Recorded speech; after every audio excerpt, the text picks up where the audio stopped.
The Nurse and the Wolf. "Be quiet now," said an old nurse to a child sitting on her lap. "If you make that noise again, I will throw you to the wolf." Now it chanced that a wolf was passing close under the window. As this was said, so he crouched down by the side of the house and waited. "I am in good luck today," thought he. "It is sure to cry soon, and a daintier morsel I haven't had for many a long day." So he waited, and he waited, and he waited, till at last the child began to cry, and the wolf came forward before the window and looked up to the nurse, wagging his tail. But all the nurse did was to shut down the window and call for help, and the dogs of the house came rushing out. "Ah," said the wolf as he galloped away. The moral: do not believe everything you hear.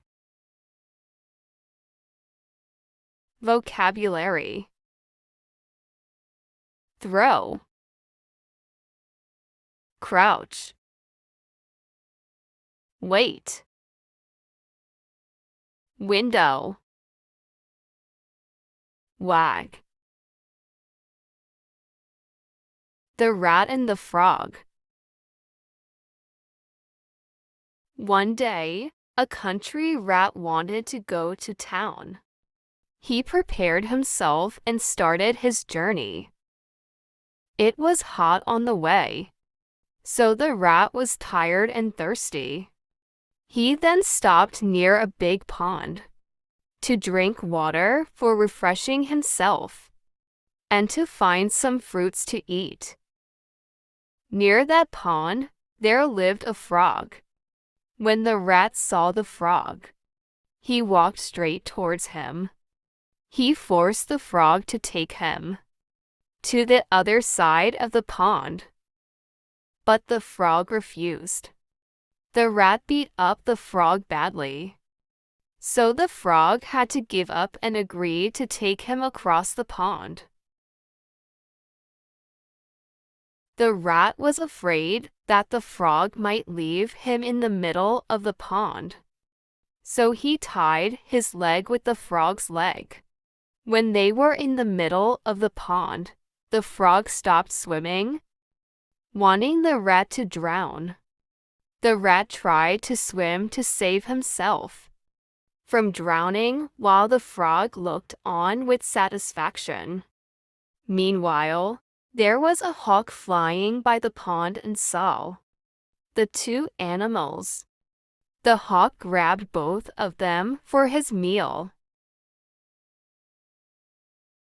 The moral: anyone who has bad intention will always suffer bad results.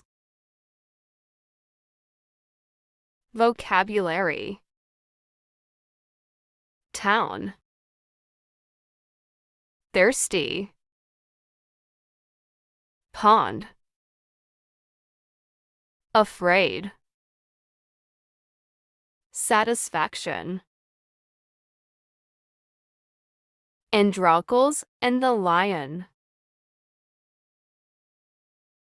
A slave named Androcles once escaped from his master and fled to the forest. As he was wandering about there, he came upon a lion lying down moaning and groaning. At first he turned to flee, but finding that the lion did not pursue him, he turned back and went up to him. As he came near, the lion put out his paw, which was all swollen and bleeding, and found that a huge thorn had got into it and was causing all the pain. He pulled out the thorn and bound up the paw of the lion, who was soon able to rise and lick the hand of Androcles like a dog. Then the lion took Androcles to his cave, and every day used to bring him meat from which to live, but shortly afterwards, both Androcles and the lion were captured. The slave was sentenced to be thrown to the lion. After the latter had been kept without food for several days, the emperor and all his court came to see the spectacle, and Androcles was led out into the middle of the arena.